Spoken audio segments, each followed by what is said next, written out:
শোন, আর একটা কথা মাথায় রাখিস, শুধু মেধা থাকলেই চাকরি পাওয়া যায় না। চাকরি পেতে হলে টাকা পয়সার জোর আর মামা খালু থাকা লাগে। এত বছরের সাধনা একটা সার্টিফিকেট, আর তুই এক নিমেষে পুরি সাইকেল দিবি? আর সার্টিফিকেট পুরালেই কি তোর সব সমস্যার সমাধান হবে?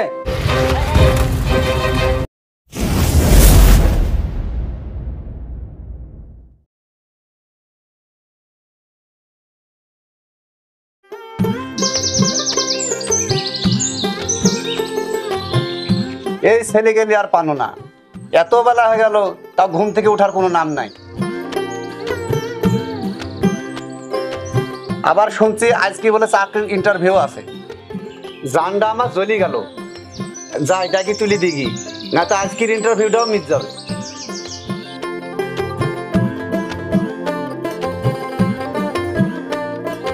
সাইদ, আবু সাইদ, উঠ বাবা, বেলা হয়ে গেল, চাকরি ইন্টারভিউ দিতে কখন যাবি? সাইদ, করে সাইদ।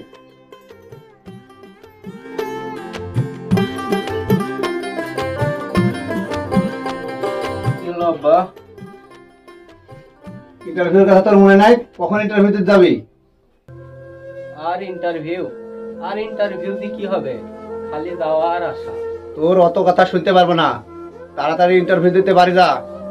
বলা তো যায় না, এবারকার চাকরিটা হলেও হতে পারে। ঠিক আছে আব্বা, আপনি যান, আমি রেডি হয়ে আসছি।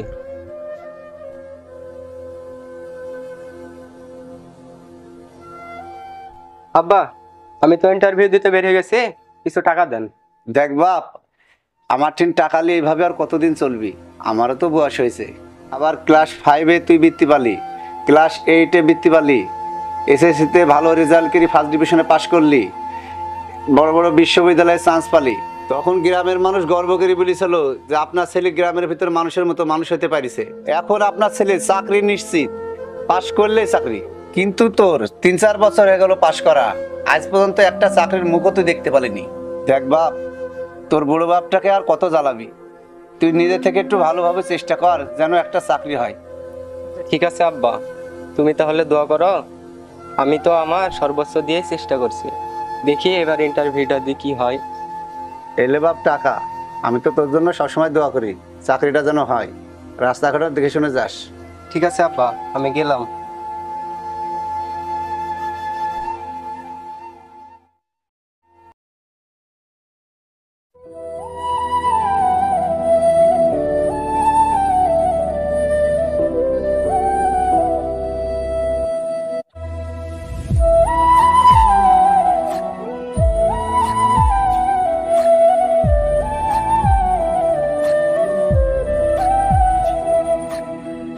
কি অবস্থা সাইদ ভাই?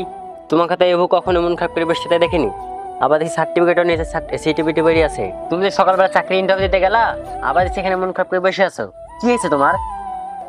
গরিবের আবার চাকরি, না আছে টাকার জোর, না আছে মামা খালু কোনো বড় পদে, আর নাই বা আছে বংশে কেউ মুক্তিযুদ্ধ। দেখো সাইদ ভাই, মন খারাপ করে না, আল্লাহর উপর ভরসা রাখো, আল্লাহ যে কোনো একটা ব্যবস্থা করবে।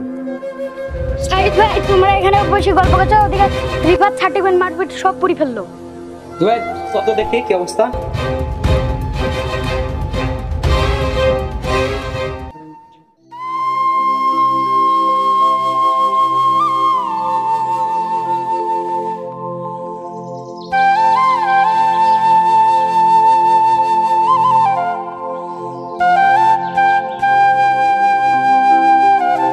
এসব সার্টিফিকেট নামক আবর্জনা বাড়তে রেখে কোনো লাভ নেই।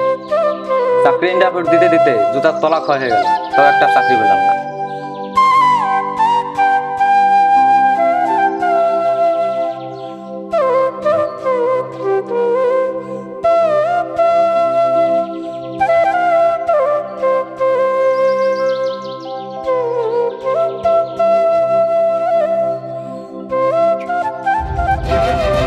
থাম থাম থাম, এত বড় ভুল তুই খবরদার করিসনি।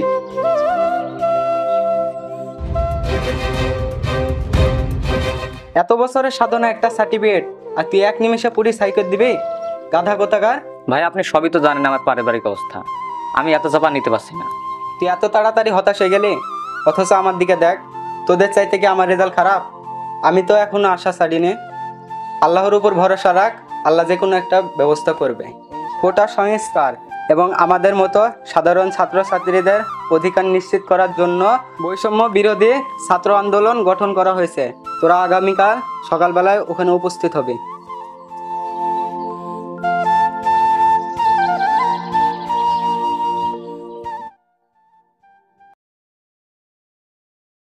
আমাদের এভাবে বসে থাকলে চলবে না। আমাদের মধ্যে কেউ আত্মহত্যা করবে, কেউ সার্টিফিকেট করাবে, এভাবে চলতে দেওয়া যাবে না। আমাদের ন্যায্য অধিকার আমাদের আদায় করে বুঝে নিতে হবে। তাহলে কিন্তু এই কথাই রইলো। সব হতে পাকারা এটা কিসের এত আলোচনা চলছে? এলে তোর লেগে মিষ্টি আনিছি, সবাই মিষ্টি খা।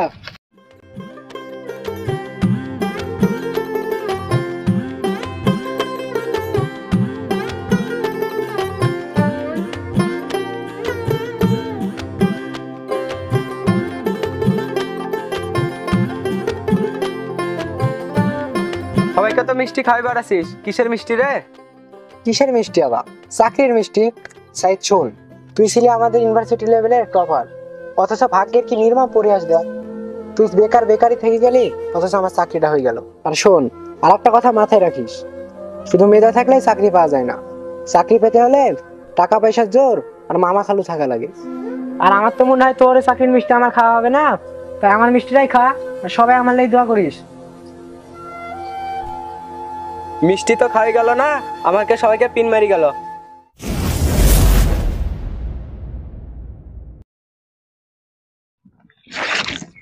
আল্লাহ, এতদূর লেখাপড়া করে কি লাভ হলো? লেখাপড়া তো বাংলাদেশে কোনো মূল্য নাই। লেখাপড়া না করে যেতে মানুষের পেট থাকতো, তা তো বাপ মায়ের মুখে হাসি ফোটাতে পারত।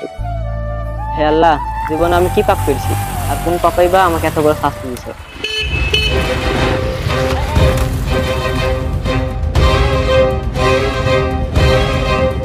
আচ্ছা বাবা, তোমার কোনো লাগেনি তো? না আঙ্কেল, আমার তেমন কিছু হয়নি।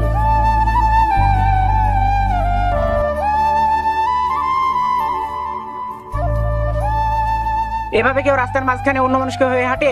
এখনো তো একটা বড় ধরনের দুর্ঘটনা ঘটে যেতে পারতো। আবার দেখছি তোমার মার্কশিটটা ছিল না, কি প্রবলেম তোমার?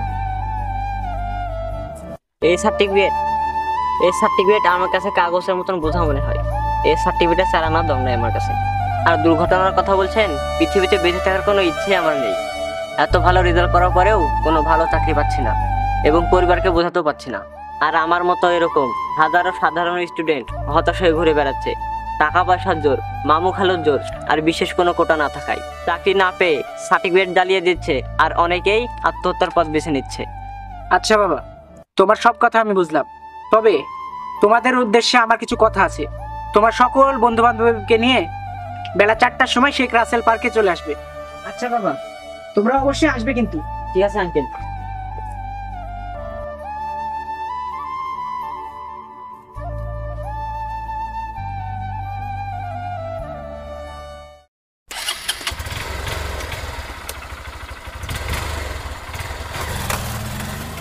তোমরা কি সবাই এখানে উপস্থিত আছো? তোমাদের কাছে আমার প্রথম প্রশ্ন, পৃথিবীর সবচেয়ে ধনী ব্যক্তি তিনি ব্যবসায়ী নাকি চাকরিজীবী? ব্যবসায়ী। এবার আমার দ্বিতীয় প্রশ্ন, রিজিকের মালিক কে? মৃত্যু যেমন আমাদেরকে তেড়ে বেড়ায়, ঠিক তেমনি রিজিকও আমাদেরকে তেড়ে বেড়ায়, শুধু আমাদেরকে সেটা অন্বেষণ করতে হবে। আচ্ছা, রিজিকের দায়িত্ব কি আল্লাহ তোমাদের দিয়েছে? তাহলে তোমরা হতাশ কেন, আর কেনই পাগলামি করছো? আবার কেউ সার্টিফিকেট পুরাচ্ছ, কেউ ছিঁড়ে ফেলছো, আবার কেউ আত্মহত্যার পথ বেছে নিচ্ছ। আমাদের মূল সমস্যা কোথায় তোমরা জানো? আমরা ইংরেজদের গোলামি করতে করতে আমাদের সেই অভ্যাসটাই রয়ে গেছে। আমরা সবাই চাকরি করতে চাই, কিন্তু আমাদের সেই মন মানসিকতা নেই যে আমরা চাকরি করাবো।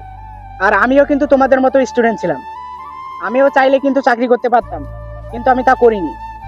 আর সেই মন মানসিকতা থেকে আজ আমি একজন সফল ব্যবসায়ী। আমি চাই তোমরা প্রত্যেকে আমার মতো উদ্যোক্তা হও। তবে হ্যাঁ, তোমাদের চাকরি পাওয়া না পাওয়া নিয়ে যে প্রতিবন্ধকতা আছে, যেমন মামা খালুর জোর, এমপি মন্ত্রীর জোর, টাকা পয়সার জোর, তারপর বিভিন্ন ধরনের কোটা, এই সকল কোটা থেকে আমাদেরকে মুক্তি পেতে হলে আর আমাদেরকে সোচ্চার হতে হবে এবং ছাত্র সমাজ সবাই একত্রে মিলে আমাদের ন্যায্য অধিকার আমাদের বুঝে নিতে হবে। মামা খালু বাদ দাও,